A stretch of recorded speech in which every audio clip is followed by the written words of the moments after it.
انسانی جسم اور انسانی جسم مختلف اعضاء سے سرزد ہونے والے اعمال کی ایک میٹا فزیکل جو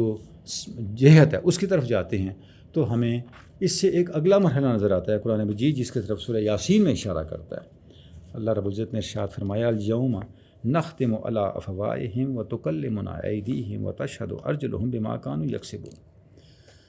کہ قیامت کے دن جب حساب کتاب ہوگا اعمال کا، تو یہ وہ دن ہوگا جب اللہ رب العزت کی طرف سے لوگوں کے زبانوں پر